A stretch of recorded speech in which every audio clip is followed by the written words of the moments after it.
Nos últimos dias a gente tem visto vídeos e imagens de temporais, ventos fortes, enchentes que têm afetado todo o nosso mundo. Várias casas destruídas, famílias deixando tudo para trás, as pessoas levando o que conseguiam carregar nas mãos. E quando a gente vê uma tragédia dessa, é natural a gente pensar no prejuízo nas casas perdidas, nos carros, nos móveis, tudo que está sendo destruído, devastado por todas essas catástrofes. Mas tem uma parte dessa história que nunca aparece nas reportagens, que é o que acontece com a cabeça, com a mente dessa pessoa que deixa tudo para trás, que perde tudo. Porque perder uma casa nem sempre significa apenas perder uma casa. Quando pensamos em uma tragédia, normalmente a gente imagina que o sofrimento vem depois do acontecido, mas não, ele começa muito antes. É no momento que a pessoa percebe que a vida dela está em risco.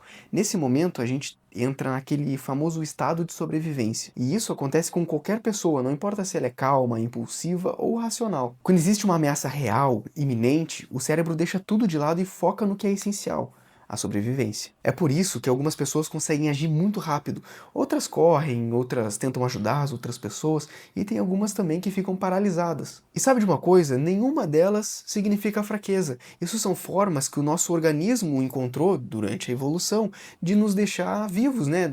De manter a sobrevivência. Só que tem um momento que é o mais difícil, e é difícil até de falarem sobre ele. Muitas vezes é deixado de lado, quase nem toca no assunto, que é quando a chuva para, a água vai baixando, os bombeiros vão embora, e aquela pessoa fica ali, olhando para o redor, e tudo que ela conhecia não tá mais lá. E é nesse momento que a ficha começa a cair. E junto com ela aparecem perguntas que ninguém gostaria de fazer, que é: por onde eu começo? Como que eu vou reconstruir a minha vida? Será que isso vai acontecer de novo? Uma tragédia destrói muito mais do que a gente consegue enxergar, porque uma casa não é só um conjunto de quatro paredes.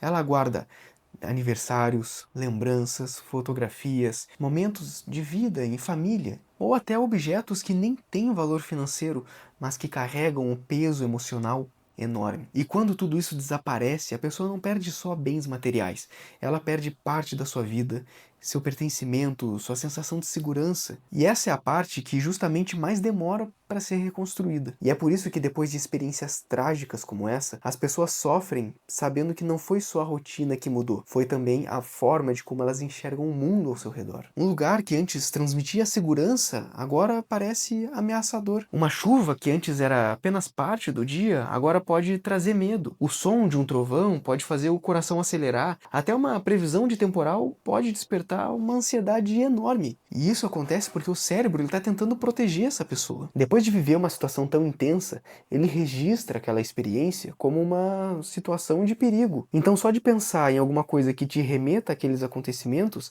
ela já entra em um estado mais eufórico. É como se ele dissesse: ó, isso daí já aconteceu uma vez, pode acontecer de novo, e aí, o que a gente vai fazer? E é por isso que muitas pessoas elas passam a viver constantemente em um estado de alerta. Não é porque o perigo está presente, mas é que para o cérebro aquela ameaça ela ainda parece possível. Às vezes a tragédia já acabou, mas internamente ainda a pessoa fica com aquele sentimento de: pode acontecer de novo, o que vai acontecer, o que eu vou fazer? E aí que fica todas essas angústias atormentando essa pessoa. E aqui existe uma diferença muito importante. Não é porque a pessoa foi exposta a essa situação que ela vai necessariamente desenvolver um transtorno psicológico. Depois de uma situação extrema, é normal que o cérebro necessite de algum tempo para entender, para processar tudo aquilo que aconteceu. Essas reações fazem parte de um comportamento humano quando eles passam por um evento que foge completamente do comum. Você, com certeza, já ouviu falar do transtorno do estresse pós-traumático. Mas não é toda pessoa que passa por essa experiência traumática que vai desenvolver esse transtorno. Na verdade, muitas pessoas, aos poucos, conseguem reorganizar essa experiência e retomar a própria vida. Principalmente quando encontram apoio, acolhimento e um ambiente seguro para se reconstruir. O problema acontece quando esse estado de alerta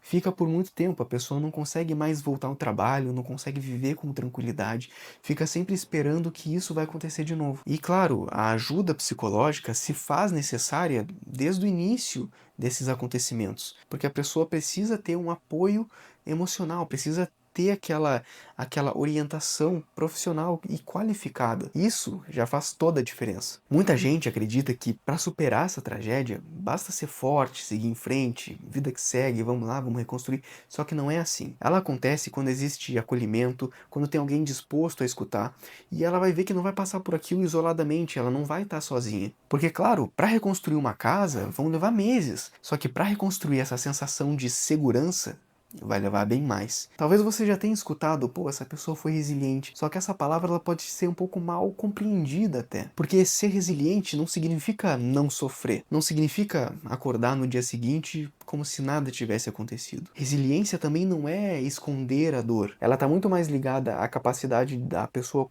continuar construindo a sua vida mesmo depois de uma experiência extremamente difícil. Então, quando acontece uma tragédia, é natural que a gente olhe para aquilo que foi destruído, as casas, as ruas, os carros. Mas existe uma reconstrução que ninguém consegue fotografar, que é a reconstrução da confiança, da esperança e que o mundo vai ser um lugar seguro. Essa é a parte mais difícil e a mais importante. E se você puder ajudar alguém que passou por essa tragédia, faça isso. Seja doando um colchão, algum alimento, ou até estando presente, porque só o fato das pessoas verem que tem pessoas com quem se importam com elas, isso já é uma grande diferença. Porque ajudar a reconstruir uma casa é importante, só que ajudar a reconstruir a vida de uma pessoa é aí que está a verdadeira humanidade.